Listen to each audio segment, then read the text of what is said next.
अब आपको लेकर चलते हैं बिहार, जहां पर चुनाव प्रचार अब अपने चरम पर है।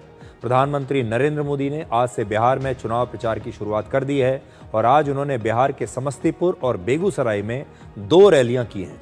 प्रधानमंत्री मोदी ने समस्तीपुर में विकास को मुद्दा बनाया और वहां मौजूद लोगों से उनके मोबाइल फोन की लाइट्स को ऑन करने के लिए कहा।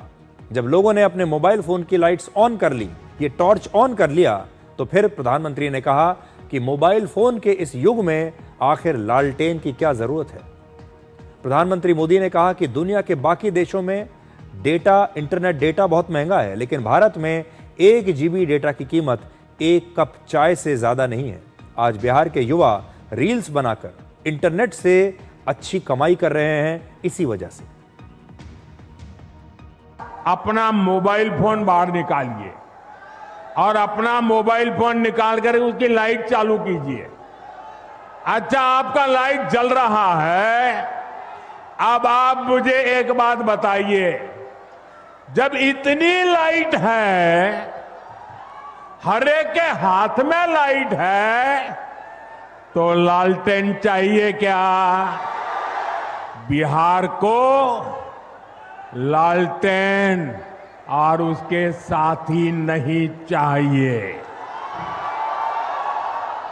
दुनिया के बड़े बड़े देशों में आज भी 1 GB डेटा 100-150 रुपये में आता है, लेकिन भारत में आपके इस चाय वाले ने पक्का कर दिया है कि 1 GB डेटा 1 कप चाय से ज्यादा महंगा नहीं होगा।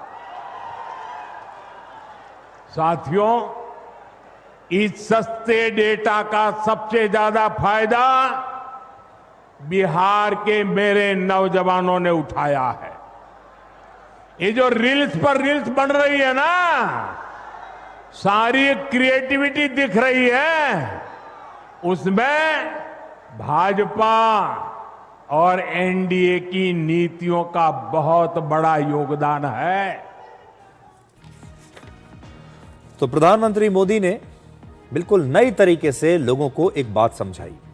उनसे कहा कि आप अपने मोबाइल फोन की लाइट ऑन कीजिए, और फिर उन्होंने लालटेन का जिक्र किया। लालटेन का जिक्र इसलिए किया क्योंकि आरजेडी का जो चुनाव चिन्ह है वो लालटेन है, और लालटेन आपको लालू यादव के युग की याद दिलाती है। ये वो युग था जब बिहार में बिजली नहीं थी, 24 घंटे बिजली नहीं आती थी। बिजली को लेकर लोगों को बड़ा संघर्ष करना पड़ता था, और घरों में सिर्फ लालटेन ही एकमात्र साधन था प्रकाश का। उस जमाने में लालू यादव ने बहुत सोच समझकर आरजेडी का जो चुनाव चिन्ह चुना होगा तो लालटेन चुना होगा, क्योंकि बिहार के जो लोग हैं वो लालटेन को इस्तेमाल करते थे। घर घर में लालटेन थी, लालटेन के साथ उनका एक रिश्ता था, और लालटेन उनका हर रात का साथी था। इसलिए लालटेन का ये चुनाव चिन्ह उन्होंने लिया होगा। लेकिन अब जमाना बदल चुका है, अब लालटेन की जरूरत ही नहीं है, और यही प्रधानमंत्री मोदी आज लोगों को बताने की कोशिश कर रहे थे। आज उन्होंने बिहार की एक रैली में विकास का जिक्र किया, जो अभी आपने देखी, लेकिन दूसरी रैली में उन्होंने जाति का मुद्दा भी उठाया। आज चुनाव प्रचार के दौरान प्रधानमंत्री मोदी ने कांग्रेस के पूर्व अध्यक्ष और दलित नेता सीताराम केसरी के अपमान के बारे में भी बताया।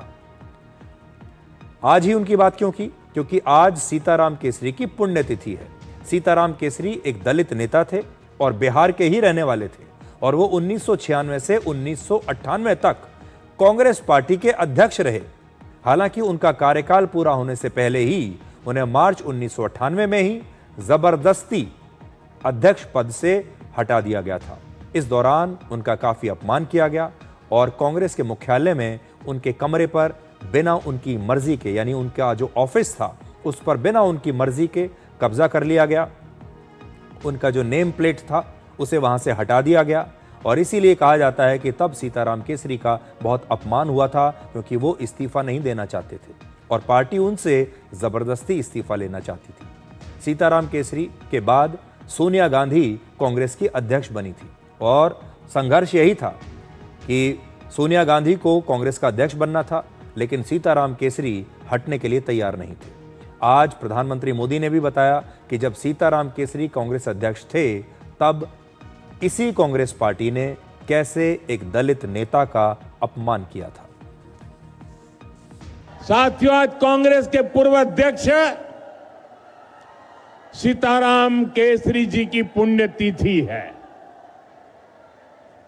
देश कभी नहीं भूल सकता कि किस तरह कांग्रेस के इस परिवार ने सीताराम केसरी जी का अपमान किया था। आज का दिन हमें याद दिलाता है कि कांग्रेस दलितों, पिछड़ों के अधिकार छीनने के लिए क्या कुछ कर सकती है। इन लोगों के लिए सिर्फ अपना परिवार ही सबसे बड़ा है। और आपने टीवी पर भी देखा होगा, कांग्रेस पार्टी के अध्यक्ष थे सीताराम केसरी। हमारे बिहार का गर्व थे सीताराम केसरी। इस परिवार ने सीताराम केसरी जी को उनके घर में बाथरूम में बंद कर दिया। इतना ही नहीं, उनको उठा करके फुटपाथ पर फेंक दिया। और सीताराम केसरी के पास जो कांग्रेस का अध्यक्ष पद था, इस परिवार ने उस अध्यक्ष पद की चोरी कर ली। तो प्रधानमंत्री मोदी ये बताने की कोशिश कर रहे थे आज बिहार के लोगों को कि जो कांग्रेस पार्टी दलितों के उत्थान की बात करती है, उसने अपने ही एक दलित नेता का कितना अपमान किया था।